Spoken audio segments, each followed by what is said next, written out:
Baik, perkenalkan nama saya Betty Ochina Nenohai dengan NIM 19070100009. Di sini saya akan membahas penjelasan tentang analisis kualitas lingkungan hidup dengan judul Penilaian Kualitas Lingkungan Sosial dan Budaya.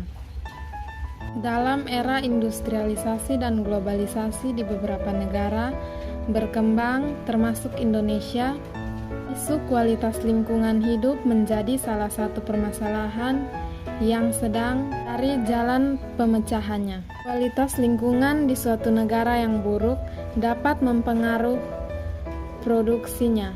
Produk yang erat hubungannya dengan kualitas lingkungan hidup ialah pertanian, perikanan, serta peternakan, sehingga daya saing untuk keperluan ekspor di pasar internasional mengalami penurunan.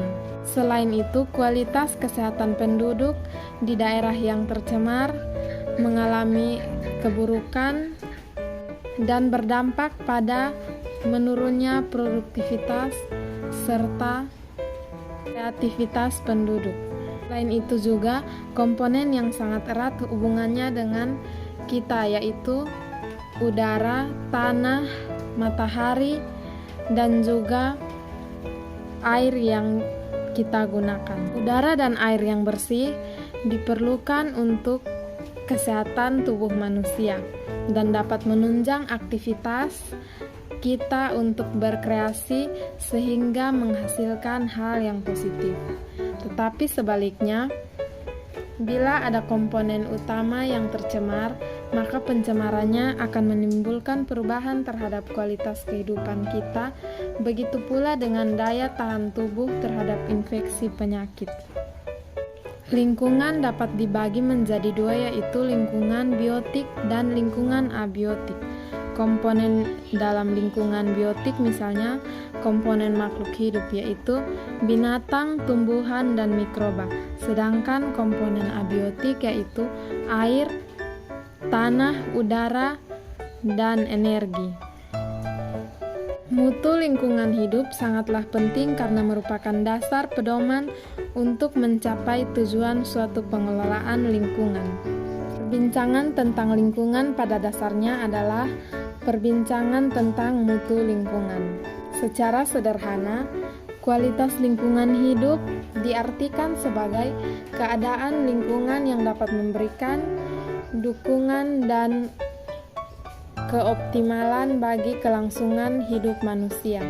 Kualitas lingkungan hidup itu dicirikan antara lain seperti kenyamanan manusia untuk tinggal dalam suatu lingkungannya, serta berbagai kebutuhan fisik dan materi yang terpenuhi, misalnya makan dan minum, perumahan, sampai ke kebutuhan rohani atau spiritual, pendidikan, rasa aman, ibadah, dan sebagainya. Kualitas lingkungan hidup dibedakan berdasarkan biofisik, sosial ekonomi, dan budaya. Yang pertama yaitu lingkungan biofisik. Lingkungan biofisik adalah lingkungan yang terdiri dari komponen biotik dan abiotik yang berhubungan dan saling mempengaruhi satu sama lain. Komponen biotik merupakan makhluk hidup seperti hewan, manusia, dan tumbuhan. Sedangkan komponen abiotik terdiri dari benda-benda mati seperti air, tanah, udara, cahaya matahari. Kualitas lingkungan biofisik dikatakan baik jika interaksi antara komponen berlangsung secara seimbang. Yang kedua, lingkungan sosial ekonomi adalah lingkungan manusia dalam hubungan dengan sesamanya dan memenuhi kebutuhan hidupnya.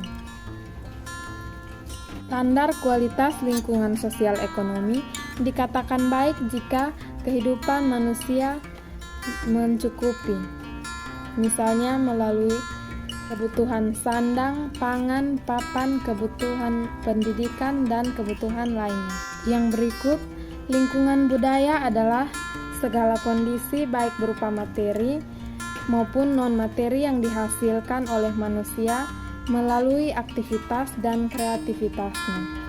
Lingkungan budaya dapat berupa bangunan, peralatan, pakaian, atau senjata. Dan juga termasuk non-materi seperti tata nilai, norma, adat istiadat, kesenian, sistem politik, dan sebagainya.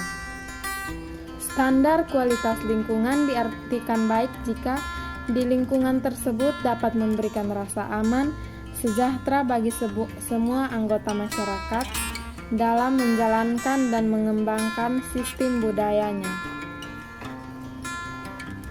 Yang berikut kita masuk pada pengelolaan lingkungan. Lingkungan yang tercemar akibat kegiatan manusia maupun proses alam akan berdampak negatif pada kesehatan, kenikmatan hidup, kemudahan, efisiensi, keindahan, serta keseimbangan ekosistem dan sumber daya alam. Oleh karena itu, perlindungan lingkungan merupakan suatu keharusan apabila menginginkan lingkungan yang lestari,